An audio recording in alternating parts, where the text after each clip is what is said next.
welcome to the Still Bones Amputee podcast. It is fantastic to have you here for another episode. Today we are joined by the phenomenal, inspirational, fantastic Scarlett, who is our youth council ambassador to the board. Scarlett is an extremely hard-working young person who had her leg amputated 4 years ago. Since then, it didn't stop her. She has been known to be on the world rankings in the world of disability tennis. Scarlett, it is a huge honour to have you here with us today. We are so grateful for your time, fresh out of the winter term. Congratulations on completing your exams. Thank you. And thank you for taking the time to join us. Yeah. So we're going to kick off with some questions. First of all, Scarlett, do you remember when you got your first prosthetic? Yeah, I do. I think I got my leg amputated in May, and I think it was up in the same October after that. And I remember going down to RNOH for a week, and I basically went to the hospital every day and did different activities on my leg. I remember doing bits of baking and cooking, and then I have a Wii Fit board there, so I was doing some fitness stuff on it. Oh my gosh, wow. What was it like when you first put the prosthetic on?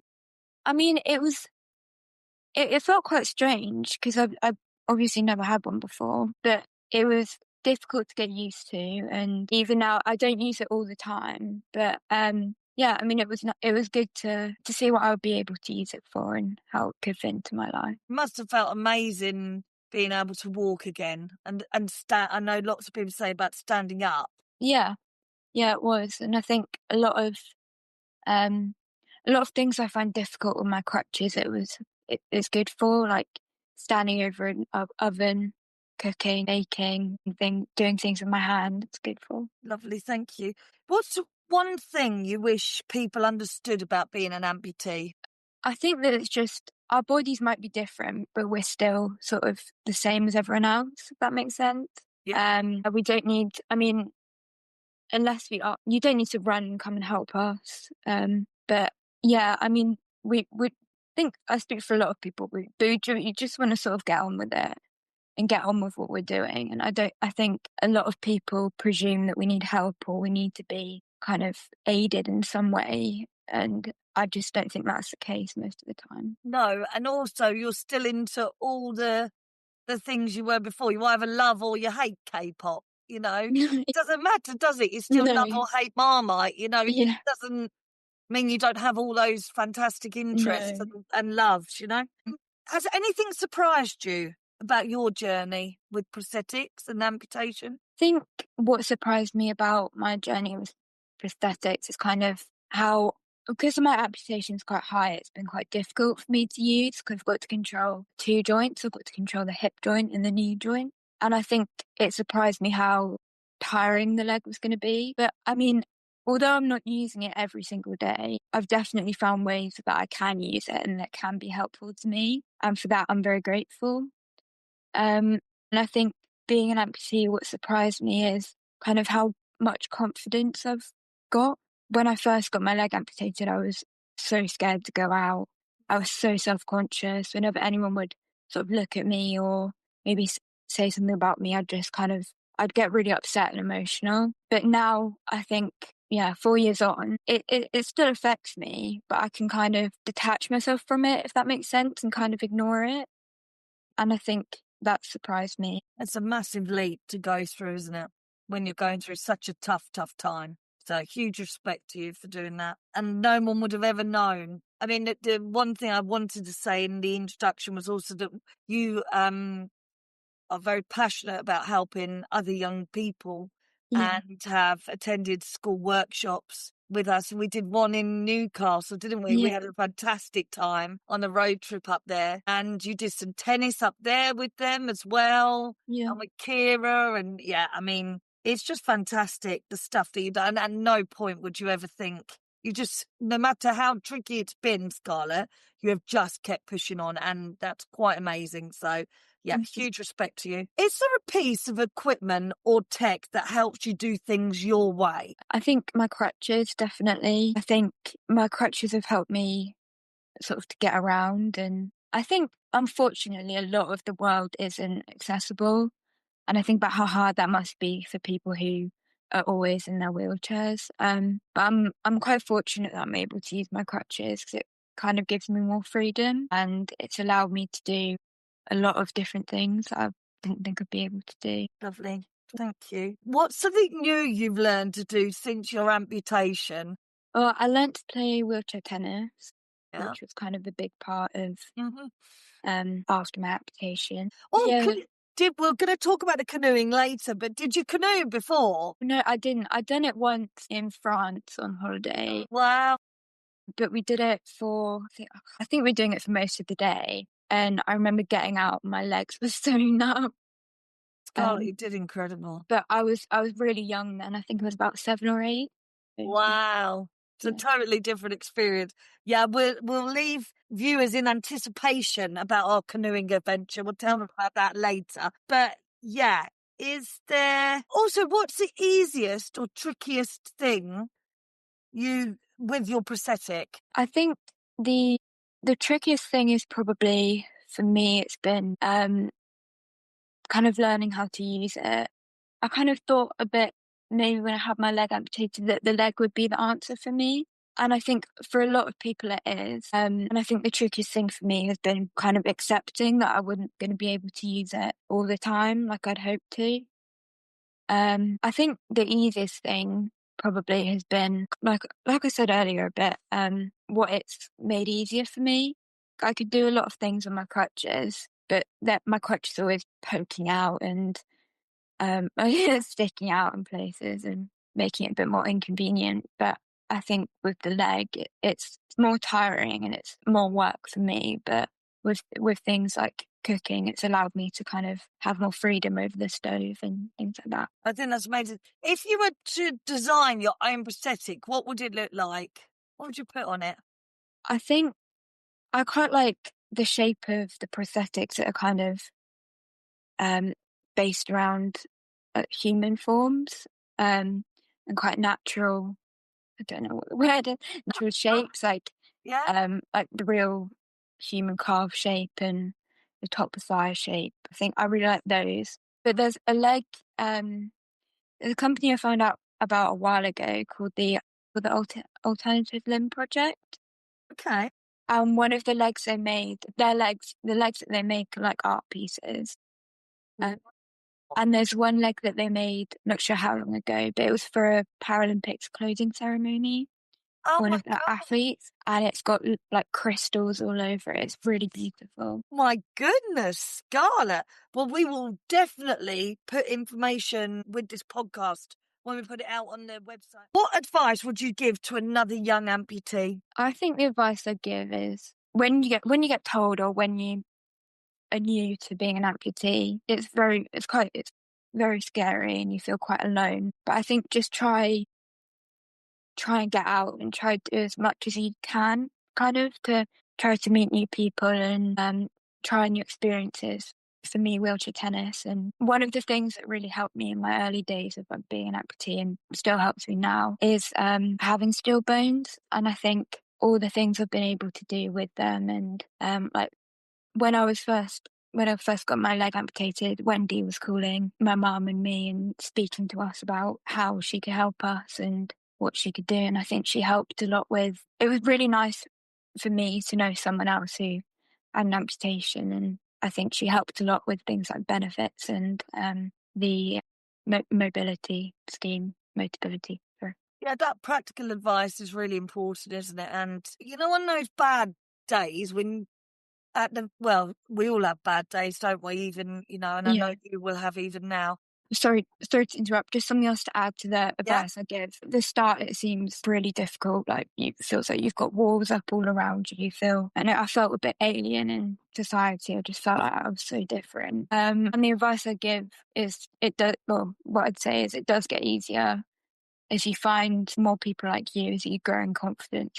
It does get easier. I think that's really wise words. Thank you, Scarlett. On those days when you were not so used to people saying things or looking, anyway, because I know the looking can get really tricky, what did you do to keep yourself like an activity like tennis? Did that give you the opportunity to focus on something and just ignore? What did you do to keep pushing yourself? I think that was part of what's helped me to grow my confidence, sort of to know that I can do sports, I can do sort of whatever I put my mind to. And I think in the early days, it did feel very dark, and I was sort of not wanting to engage in like going out with family or with friends. Yeah, just not really wanting to do anything. And I think when I found tennis, I think that helped me get out of that state. And I think it was partly tennis, but also knowing that there were people like me who had sort of been through the same things and were Absolutely. feeling what I was. I don't know if you've heard of an artist called Henry Fraser. He's a paraplegic gentleman, and he paints with his mouth, with through to a toothbrush with the paintbrush in his mouth. And he's got a. I was up at Steps Sheffield Clinic a couple of weeks ago, and he has a picture. The quote in it that he's drawn says, "Always look at what you can do." And it's just very simple on black on white. And I just thought that was so many times we sit there, don't we, and think, oh, I can't do this. Oh, I can't do that. I can't do, but actually just look at what you can do. You can go along with support and help from others and try wheelchair tennis. It might not be for you. And if not, might be pickleball or paddle or some other swimming or, whatever it be, might just be putting out the washing on the washing line. Do you know what I mean? It might not be, but I think if we can all try and remember that, I think it's just really, really powerful. It certainly stick with me. Listeners, I'm really, really excited to tell you as well that Scarlett is our young fundraiser of the year. And I think will remain that of the decade, quite frankly, because she was incredible in her fundraising efforts. Scarlett, I won't say anything more, but can you say a little bit about the amount you raised and what you did for the challenge? I think in the end we raised about. Oh no, I'll start with it started up. Well, so me, my mum, and my uncle did a canoe challenge that was set up by Steel Bones, and I had to canoe from Sudbury to sea. Before the actual challenge, we went to a few training sessions, kind of get to grips with canoeing and steering and bits like that. After the actual fundraiser, I think me and my mum and my uncle, like together, we'd raised I think it was over £3,500. Yeah, So it's an yeah, extraordinary amount. It's an extraordinary amount. Sudbury to the sea is a pretty iconic adventure, isn't it, for anyone that knows anything to do with canoeing or kayaking? And I've got to. Am I correct in saying this, Scarlett, that it's 30, was it 26 miles that we canoed? I think it was about that. It was around that, wasn't it? Yeah. Yeah. It's like a marathon on the water, I feel. I mean, I found it pretty tough going. And also, let alone being on the water, what happened is we had these portages, didn't we? So that Yeah. you had to get off the water, bring oh God, the canoeists will be going mad at me. The canoe, the kayak, that's right, isn't it? Yeah, that's the right terminology. Off the water, carry it I mean, we had some incredible helpers as well doing this, and then get back. I mean, that was a real adventure that I hadn't really thought of, but it was great fun, was it? I mean, hard Yeah. going, real hard going. And Scarlett, I have no idea how you did that, but yeah, it was really, really good fun, and I'm very grateful for you raising all of those funds for us. What was the best part of the adventure for you? I really enjoyed the scenery, because I thought that along the water it was really nice. Mm. Uh, there were we went down a stretch of river, and I remember there was a field with loads of cows in. I liked seeing that. It was nice to spend time with the people in my boat and have conversations with them. In my boat, it was my uncle and a lady called Tracy, and she was really lovely. And yeah, I really enjoyed that. Um, yeah, I think a lot of it was new for me, not massively. I'd done a bit of canoeing before, but not a huge amount. I'd never camped before, I don't think. That was an experience. An experience, you're right. No, I did enjoy it. We're going to opt for hotels next time, Scarlett. No, no, I did enjoy it, but I remember, my mum remembers it quite vividly. I woke up in the morning and I could hear people outside, and I thought everyone was packing up and going. And I was worried that we were gonna get left behind. So I was shaking my mum, and I was like, "Mum, we need to get up. We need to get up." She didn't wanna get up, and I said, "If you get up now, I'll put your sleeping bag back in its bag for you." And we got up, and I think it was about 6:30, and there was nobody up. And I think, unfortunately for my mum, I don't think I got around to putting my sleeping bag back in the bag. Scarlett, God I love that. But Scarlett, do you know what? I can't remember the last time I camped before then, and I haven't camped since, I don't think. Just because I haven't been given the opportunity. I do actually quite enjoy it. However, we were shattered. But Yeah. it did feel like all the noise was like in the tent. Yeah, Felt like everyone. I remember waking up thinking, "Oh my gosh, like, oh God, what time is it? Like, what's happening?" It was quite disorientating, wasn't it? yeah. And then I got up and I was like, "Oh, barely anyone's up. Mhm. What is going on here?" Yeah, But it's really odd, isn't it? It just sounded like everything was so close and loud. yeah. Weird. I don't know what that is, but yeah, it was quite an experience. It was a lot of fun.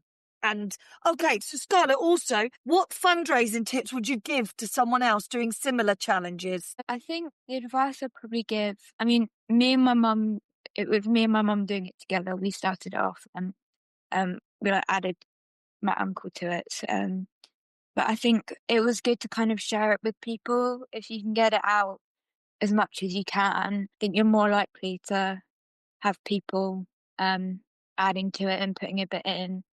And I think a lot of the people most of the people who donated were people that either I knew or my mum knew or my dad knew. But there are a few people who none of us knew, and I think a few strangers, and I thought that was really nice. Yeah, it is, isn't it?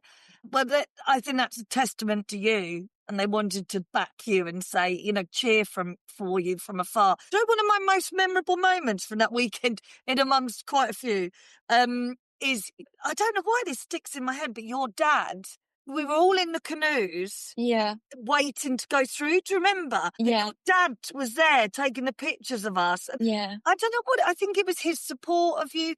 There was something about your uncle being there too, like felt like you guys as a family were doing it together. Whether you'd be on land, in the water, in the canoe, you're real like, come on, let's get this mission done. yeah. I think it was really nice, and it did feel like a family thing. My mum was the one who sort of told me about it and got me involved in it. So a massive thank you to her. And I think, like my uncle, he's always been interested in boats and things, so he thought he'd like to come along and do it, and he said yeah, and I think he put in a lot of time and effort to come and do that. And Yeah. my dad also, yeah, I don't think he was keen on getting in a canoe, and I No. completely understand that, but it was Yeah. so lovely that he came and And I just thought, and that was very much what we wanted the challenge to be about. yeah, I remember we had some volunteers. I think one gentleman, he was due to take part in the challenge, but he couldn't in the end due to health reasons. But his whole family came and helped us with one of the lunches, which I was just blown away by because I thought that's just really, and again, it's looking at what you can do. yeah, Like, I actually really don't want to get on the water, but I could come and do that. And that's very much what it's all about, isn't it? It's about yeah. community kind of making things possible and happen together. Yeah, it did feel very like a community thing, and I think everyone putting in what they could do and how they could help was what made it really special. Yeah, and in total we raised over £10,000, which obviously yours was significant amount of that. So the collective effort was huge, but that was also only possible thanks to the Sudbury Yeah, New Club, they were who incredible. just gave their time to us so Yeah, generously and expertise. Because Scarlett, let me tell you this now: if it was me in charge of that route, we'd still be on the scene and we would have starved to death. So we're just so grateful, really, to them. I know they loved it, but hopefully there'll be more canoeing adventures coming up. Right, just before we leave you in peace, Scarlett, to go enjoy your festive break, I just want to ask you about the Youth Council. Realise it has just launched, and everyone is still finding out what it means. You're evolving it. You are one of the founding members of the Stillbones Youth Council, which is incredible. What would you love if money was no object, if you could wave a magic wand? What would you love the Youth Council to do or stand for in the time to come? I love for the youth council to be able to do is like find ways that it could be like it could help more young people the way it helped me. And I think just like getting young people's opinions and views, I think is very powerful, and making Stillbones is amazing, but I think having young people's voices can be very powerful as well. Absolutely. And we can only help the next generation by being led by them. That's certainly how I feel. Scarlett, you are an absolute superstar, I tell you. I know you'll be told that by lots of different people, but I cannot thank you enough. On behalf of the listeners and everyone at Stillbones, thank you for all you do. I'm so excited to see where we take the Youth Council and what you guys are going to achieve. Thank you so, so much. Thank you.